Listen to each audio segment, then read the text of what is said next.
Mani sauc Bruno, es jums prezentēšu pamatiemaņas darbā ar Adobe Illustrator programmu. Adobe Illustrator ir profesionāla vektora grafikas veidošanas programma, un tā pārsvarā tiek izmantota dažādās tādās radošajās sfērās, tieši strādājot ar grafisko dizainu, veidojot kaut kādas ikonas, piktogrammas, prezentācijas. Galvenokārt tās ir prezentācijas un plakāti, un tas ir arī tas, kā mēs, kā arhitekti, to varam izmantot. Un kas tad īsti ir vektora grafika? Šeit ir parādīta tāda bilde. Vektora grafikā strādā ar punktiem un līnijām, kuras var bezgalīgi palielināt un samazināt, un kvalitāte šīm līnijām nemainīsies. Kā redzat, raster grafikā tiek strādāts ar pikseļiem, un līdz ar to tad, palielinot attēlu, mēs redzam šos pikseļus, protams, mainās kvalitāte arī. Te redzēt failu nosaukums, raster grafikā, piemēram, ir PNG, JPG, vektora grafikā ir šādi failu nosaukumi. AI ir Illustrator fails. Un pamata informāciju par Illustratoru, ja jums interesē, var atrast Adobe Illustrator mājaslapā. Tas ir tieši, kad uzraksta Google Adobe, tad izlec tieši šī mājaslapa. Un tā ir tā oficiālā mājaslapa, kur var atrast arī atbildes uz dažādiem jautājumiem, funkcionāliem. Un šeit es esmu atvēris, piemēram,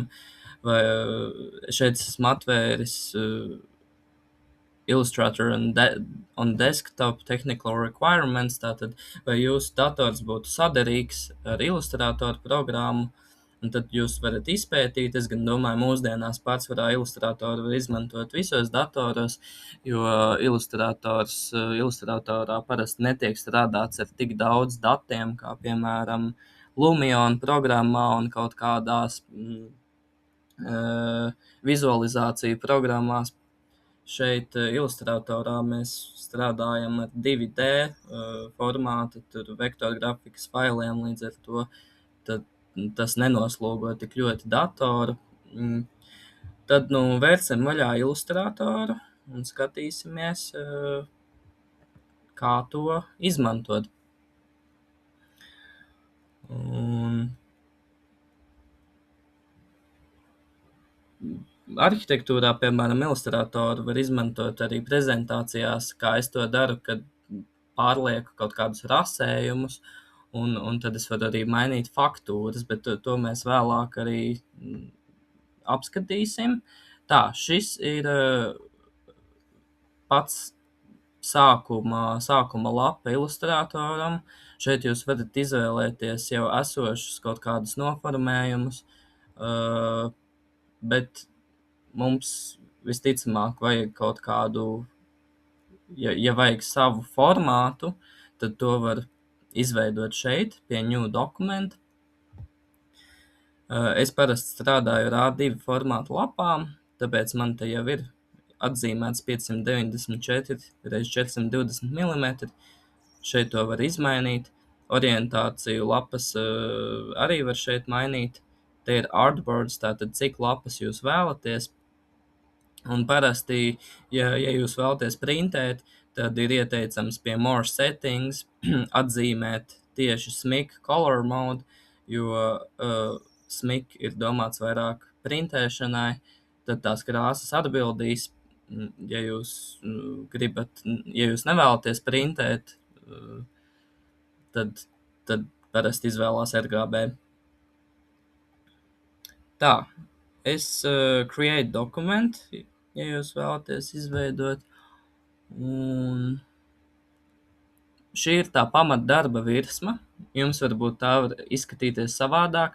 Šeit ir rīkjosla, tad šeit ir vadības panelis, var teikt, control panel, un šeit ir atvērtie logi, arī darba logi. Ja jums nav kāds no logiem atvērts un jūs meklējat, tad to var atrast pie window, un te ir visi logi, ar ko strādāt. Rīki, savukārt, ja jums šeit pietrūkst rīki, tad šeit pie 3 punktiņiem var atrast pārējos rīkus, ar ko strādāt. Parasti, kad es izmantoju kaut kādiem plakātiem ilustratoru, pirmais, ko es daru, pirmkārt jau strādāju ar layeriem, jeb slāņiem.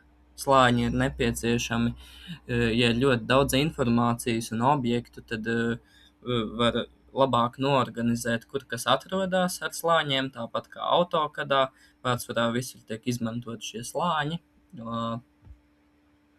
Un vispirms tas, ko es daru, kad es izmantoju ilustratoru, es uztaisu tādu kā režģi, pēc kura vadīties kompozicionāli. To var izdarīt arī pie properties, tie ir ruler and grids, un, piemēram, uzlikt show grid, un tad parādās šis režģis. Bet es parasti izveidoju savu režģi, tāpēc, ka šis ir pārāk komplicēts, un tad es izveidoju taisnu stūri pie rectangle, tur, kur ir rīku josla. Uzspiežu kreiso peles taustiņu, izveidoju taisnu stūri, velkot, atlaižu peles taustiņu, tad es uzspiežu šeit pie fill, tā ir krāsa, man šeit nevajag krāsu, man vajag tikai līniju. Šī ir līnija, man viņa šajā gadījumā ir melna, tad es, ja man ir šis objekts atzīmēts, un atzīmēt objektus jūs varat ar šo melno bultiņu, tieši uzspiežot uz līnijas, un lai radītu pats režģi, es eju pie edit, un tālāk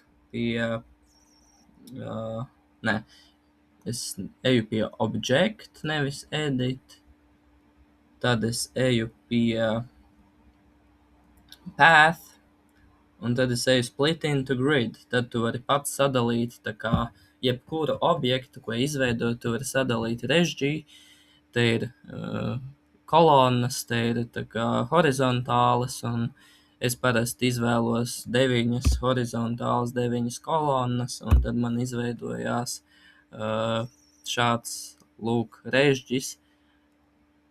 Un tad es nomainu līniju biezumu. Līniju biezumu var nomainīt pie properties. Es uzlieku 0,25, piemēram, un opacity, kas ir tā kā caurspīdīgums, es uzlieku arī mazāk uz kaut kādu 50, lai netraucē tā. Jāpieslēdz ātri pie lādētāja datora, lai nenotiek ķibele. Tālāk, lai nobloķētu šīs līnijas, jūs varat savādāk, viņas visas atsevišķi traucē strādāt. Jūs varat atzīmēt visas līnijas un pie object spiest lock un selection, bet tā kā mums šis režģis ir atsevišķā layerī, atsevišķā slānī, mēs varam vienkārši nobloķēt šo slāni. Ar slāņiem ir tā, ka pēc tam es izveidošu vairākus slāņus, bet šis, piemēram, tā atstiņa nozīmē, tā kā vai tu redzi vai neredzi konkrēto objektu, kas ir slānī, konkrēto slāni. Es izveidošu jaunu slāni, kas būs formas, un nodemonstrēšu jums formas. Tātad, formas. Lai būtu konkrētajā slānī, jānospiež šī poga. Tagad es nodemonstrēšu formas. Lai redzētu vairāk formas, ir jānospiež labais peles taustiņš. Te ir, piemēram, elipse, ar to var izveidot apli, poligons, daudzstūrus dažādus var izmantot. Es izveidošu apli. Lai izveidotu konkrētu apli, nevis elipsi, es spiežu shift, un tad man parādās aplis. Tā kā riņķa līnija. Savādāk, ja jūs nespiedīsiet shift, tad jums būs elipse kaut kāda nekonkrēta. Man ir aplis. Apli jūs arī varat izmainīt pie šeit transform un tad ielikt kaut kādus konkrētu izmēru, kādu jūs vēlaties, piemēram, 200 mm. Automātiski tad tas aplis ir 200 mm plats un augsts. Tad es vēlos, piemēram, iekrāsot šo apli, un šeit jūs varat šajā rīku joslā, jums parādās, tātad, kā jau redzējām, krāsa un līnija. Ja es gribu krāsu, es uzspiežu divreiz uz krāsas, un tad es varu šeit variēt ar visādiem variantiem. Es, piemēram, izvēlēšos šādu, pelēcīgi, nezinu, sarkanu, rozīgu. Un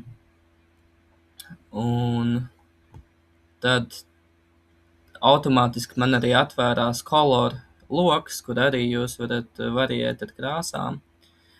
Pamatā no visiem logiem mēs izmantojam properties, jo tad var mainīt līnijas, krāsu, izmērus, izvietojumu. Tagad es izveidošu vēl vienu formu, trīsstūri. Lai izveidotu trīsstūri, mēs uzspiežam vienreiz, tad mēs varam izvēlēties 3 stūrus. Atkal rādījusu mēs paņemsim, piemēram, 200. 200 par lielu mazliet, mēs varam tad arī samazināt. Paņemsim citu krāsu, piemēram, kaut kādu violetīgu. Un tagad, ja mēs vēlamies sakārtot šos objektus, mēs varam sakārtot viņus pie align, arī rīku logu joslā, šeit pie properties, piemēram, mēs varam sakārtot viņus vienā rindā precīzi uz vienas as. Vēl es vēlos jums nodemonstrēt, kā izgriezt formas. Šobrīd trīsstūris atrodas virs apļa, bet to var mainīt arī ar uzspiežot ar labo peles taustiņu uz figūras, un tad ir tāda opcija kā arrange, un tad mēs varam šo figūru nolikt priekšā, bring to front or bring forward.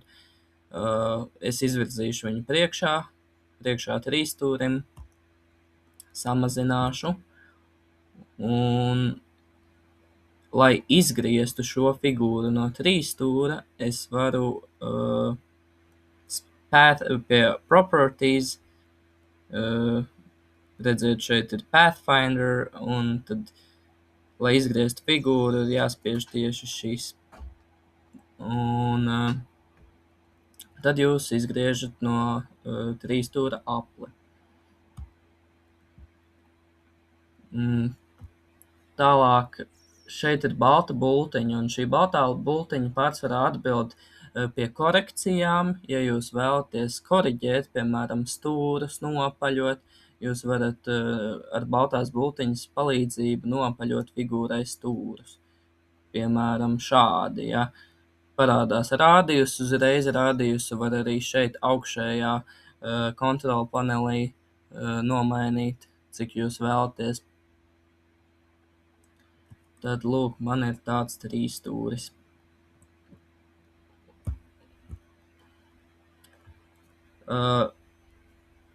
Pamēģināsim jaunā slānī ievietot attēlu. Un nosauksim par attēls. Šeit mēs varam nosaukt šo slāni. Un tā. Tagad mēs būsim konkrēti šajā slānī. Lai ievietotu kādu attēlu vai dokumentu, arī AutoCAD failu, jums ir jāiet pie File, Place, un tad jūs varat ievietot kādu no failiem. Es, piemēram, ievietošu savu aksonometriju, ko es zīmēju, un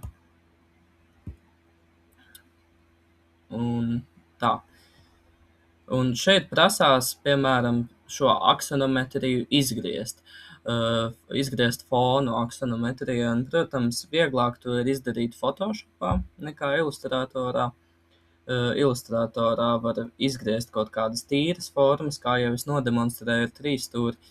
Bet, ja, piemēram, nav Photoshops, un man nav Photoshopa, tad vienmēr var iziet no situācijas visādi. Es, piemēram, rīkojos šādi. Es izveidoju fonu,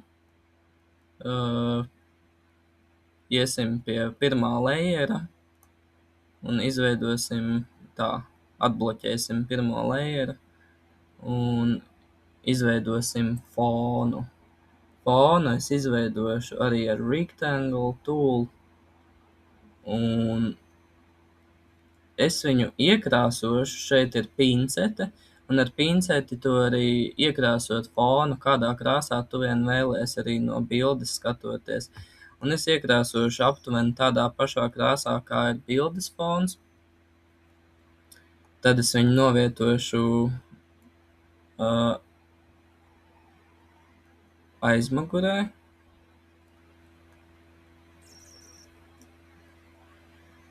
Tā, un tagad, lai šī bilde vairāk saplūstu ar fonu, es rīkojos tā, ka es uzvelku, piemēram, arī taisnu stūri tādā pašā krāsā. Un ir tāda opcija kā gradient tool. Tā ir tā kā gradācija. Un tad ar šo mēs varam mainīt gradāciju, un mēs varam arī mainīt krāsu, piemēram, divreiz uzspiežot šeit, paņemot pinceti, un tad mums ir šāda krāsa. Un šeit savukārt mēs varam noņemt vispār krāsu. Manis kāpēc pazuda? Šeit mēs varam, nevis noņemt krāsu, bet gan opacity uzlikt uz tā kā 0, lai neredz vispār. Un tad, ja šeit opacity ir 0, mēs varam tā. Šo mēs uzliekam šādi. Un tad mēs tā. Nesanāca man smuki nodemonstrēt. Tā. Ejam pie properties, pie gradient. Un tātad šis ir gradient. Uzliekam ar pinceti tādu pašu kā fonu, un tad uzliekam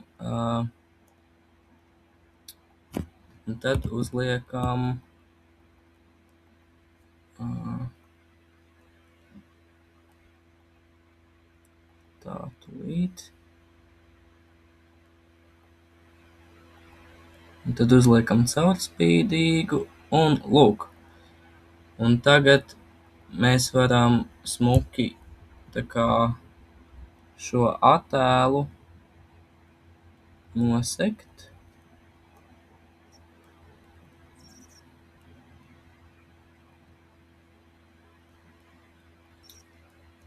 Šādā veidā, lai viņš tā kā ieblendojās iekšā tajā fonā. Uztaisīt vairākus, un tad tās malas ir apslēptas. Un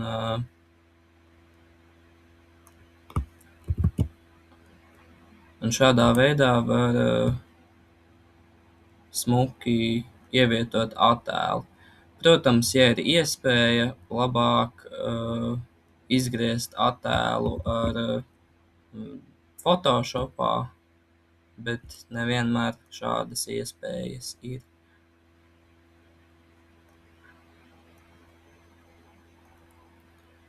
Tālāk, ko es gribēju nodemonstrēt, ja jums traucē tas grid, tad to var tā kā izslēgt.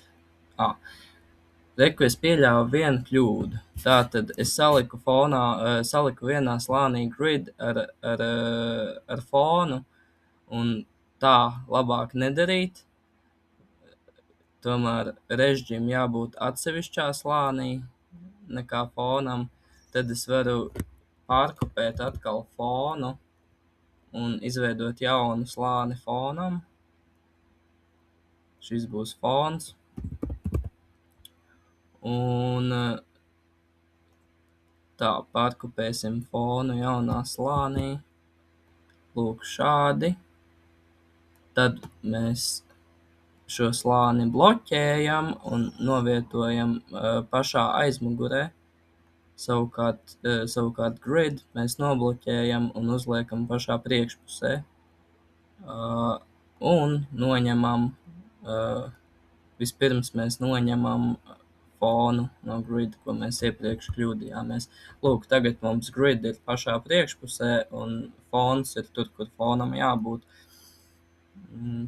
Abus nobloķējam, lai netraucē. Tālāk mums svarīga lieta ir, piemēram, pen tool. Ar pen tool mēs varam apvilkt dažāda veida formu. Piemēram, mēs varam ievietot atkal jaunu attēlu. Tā. Kurā slānī mēs atrodamies tagad? Iesim attēlu slānī un ievietosim kādu jaunu attēlu. Piemēram, ievietosim šādu attēlu. Mēs varam izvēlēties lielumu. Un, ja mēs gribam izgriezt kaut kādu konkrētu daļu no jebkura attēla, mēs ar šo pen tool varam apiet apkārt kaut kam un izgriezt. Kaut kā šādi, piemēram. Un ar savukārt šo balto bultiņu mēs varam piekoriģēt punktus, kur mēs vēlamies viņus izkārtot, kā arī izliekt. Vēl ir, uzspiežot ar labo peles taustiņu, tāda opcija kā Anchor Point tool. Ar Anchor Point mēs varam mainīt izliekumu un leņķus dažādi, kā mēs vēlamies, un visādi deformēt mūsu formu.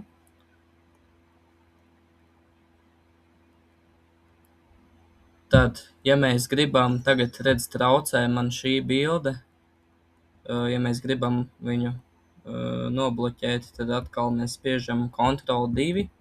Ar Ctrl+2 mēs varam nobloķēt visu, kas mums traucē. Ja es gribu izgriezt no bildes šo figūru, tad es eju atkal pie Properties un veidoju Make Clipping Mask. Un ar Make Clipping Mask es varu no jebkuras bildes izgriezt kādu figūru. Šeit mums ir tāda nekonkrēta figūra. Tālāk es vēlos nodemonstrēt teksta iespējas. Teksta iespējas ir ļoti plašas Illustratorā. Un es parādīšu interesantāko, ko var izmantot, varbūt kaut kur tekstu var, piemēram, izvietot apkārt kādai formai. Šobrīd man visu laiku ir ieslēgts gradient laikam, un tāpēc man visas figūras rādās kā gradient, kas nav labi. Tā, tagad vairs nerādās. Un, ja mēs gribam izvietot tekstu kaut kā savādākā veidā, ne tikai taisni, tad mēs izvēlamies type on a path tool, piemēram, ap apli. Kā redzam, tad šeit izvietojās teksts. Un mēs varam, protams, arī izveidot paši savu formu. Šis ir curvature tool, tā kā, ar ko var veidot dažādas izliektas līnijas. Un ja mēs gribam izliektu tekstu, tad mēs varam uzspiest uz teksta, uzspiest uz curvature tool. Man neskāpēc negrib klausīt. Tā.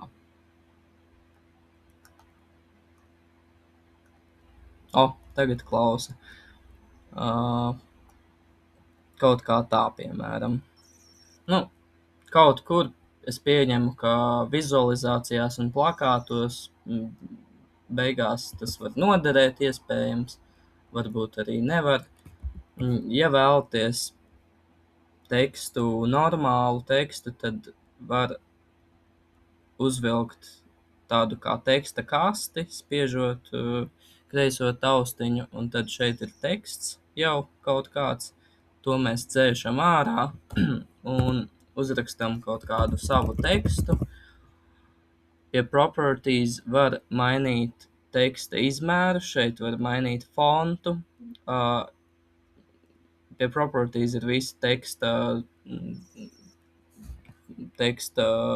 kaut kādas konfigurācijas, ko var veikt. Piemēram, tekstu mēs gribam lielāku, tad mēs varam atzīmēt tekstu un tad uztaisīt lielāku. Piemēram, kaut kāds vides objekts. Tālūk.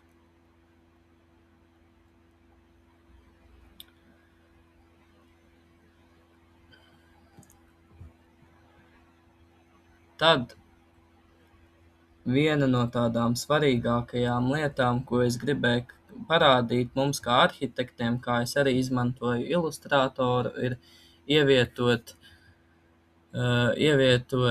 failus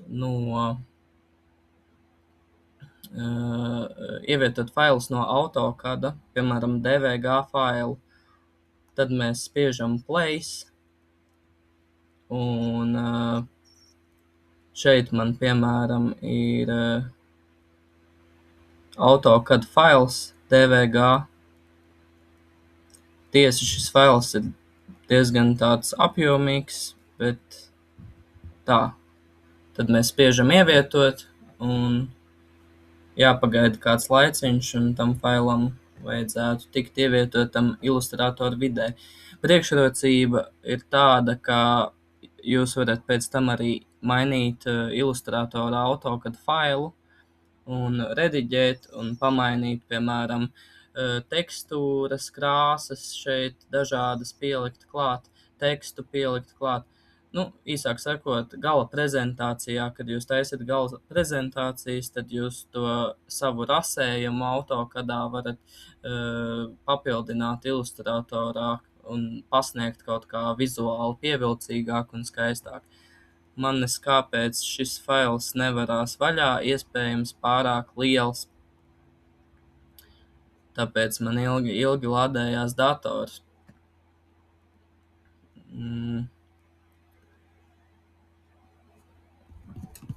Tas nav labi.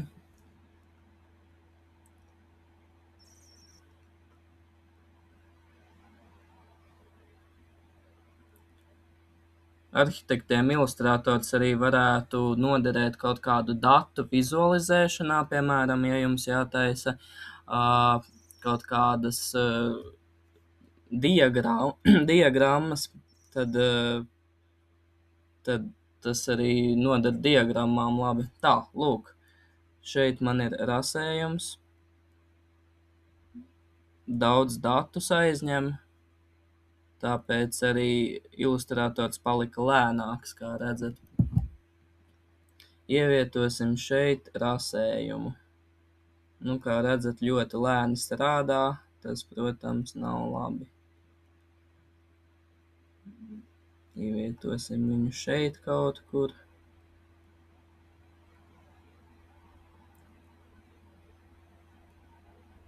Tā. Negrib strādāt pavisam.